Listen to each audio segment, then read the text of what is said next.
Welcome to the Digital Imaging Channel. I'm Will, and today you're going to find out if you should buy a microfilm reader or digitize.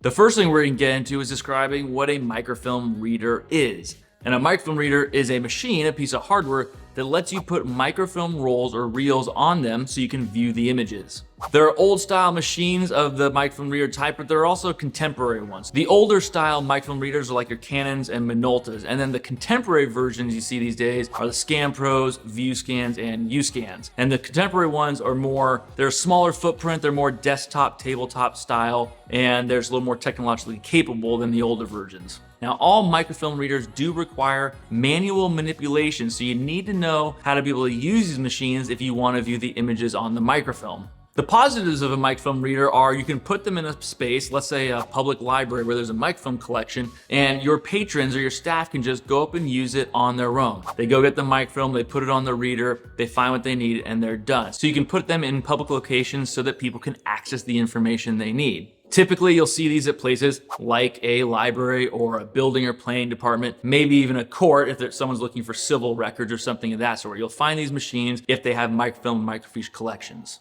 Also, microfilm is a good backup disaster recovery type of material because if electronics go down or you lose a hard drive or your network's wiped out, then you have that eye-readable physical copy you can use, and you can utilize your microfilm reader to get those images even if the digital versions have been destroyed. Now we're going to talk about some of the limitations of microfilm readers, and one of them is just the storage requirement. These are physical machines and you need the physical space to put them. And with the contemporary versions of microfilm readers, these also plug into computers. So you not only need the physical machine, you need the workstation with the computer, the monitor, and everything that goes along with that to allow someone to actually utilize the reader to view the microfilm. This next one isn't necessarily a limitation of the actual reader, but it's part and parcel because it has to do with the microfilm, and that is the potential for damage or loss of the microfilm. If you have these machines in public space, again, let's use a public library as an example, that means the public is using the microfilm, using the machines. There can be wear and tear on the microfilm itself just from being used a lot.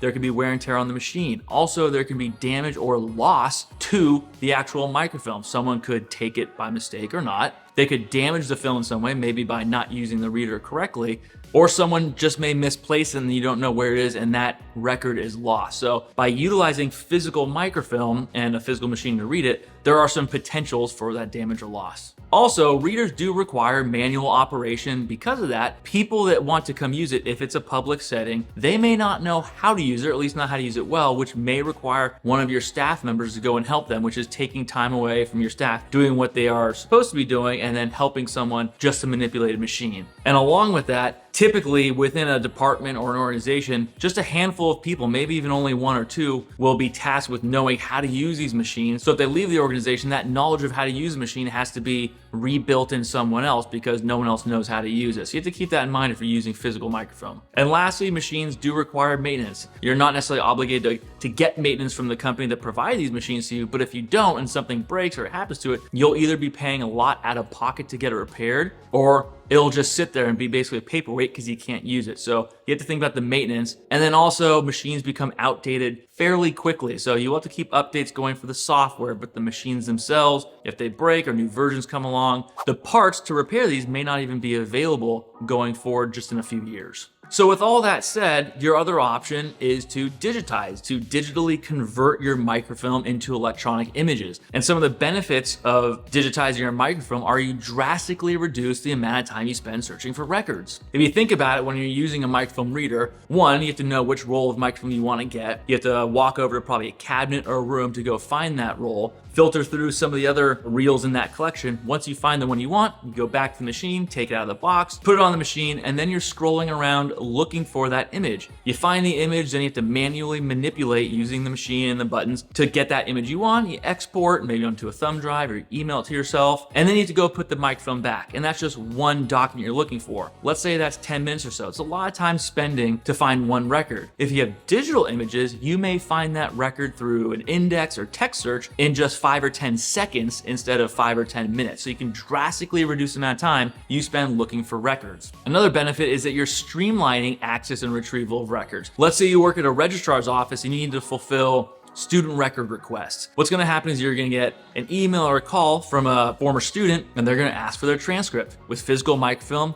you're gonna have to go find the film, do what we just spoke about, get to the machine, get it on there. If you don't even find the record, you just spent maybe 5 or 10 minutes looking at the wrong roll of film just to go back and do it again. With digitized images, you can quickly type in likely that student's name, maybe that microfilm roll was indexed to the file, and they just pop up and there's your multi-page document you can provide to them within a few minutes. Or even if you have to look through an entire roll, just because it's already digitized, it's much easier to just find the right roll, look at the various images and get to the point you need, and then export that document and provide it to that student. So you're streamlining the process and allowing your people to quickly find what they need and then get back to what they were doing. Next, you can enhance security with digital features. We won't go into all of them, but some features like permission-based access, only letting certain individuals access to digital images is one way you can do that. You can lock down people being even able to access the digital images by a physical location, by an IP address. So if you want people only accessing your digital files from a certain office or location, you can do that. Or if you have folks working remotely, with physical microfilm, they wouldn't even be able to get to it. But if they're remote, let's say they're working from home,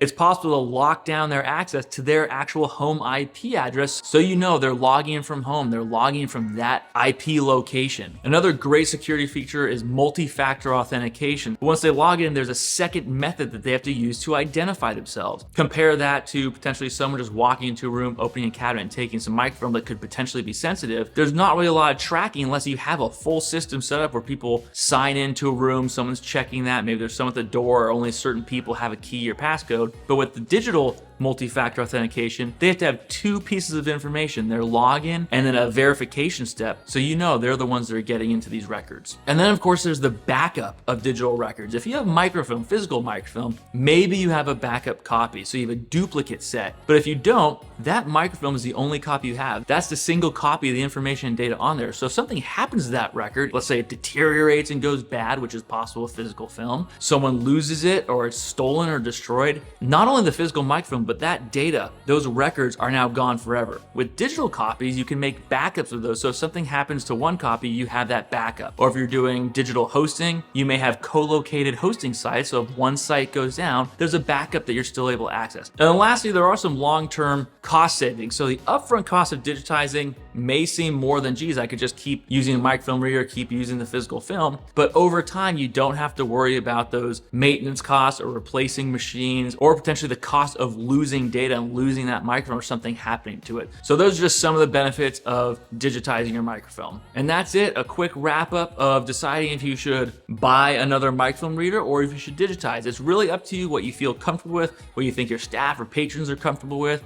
But there are pros and cons to each, so it's your decision. Thank you for watching. I'm Will. This is the Digital Imaging channel. Subscribe to get more videos like this, and I'll see you next time.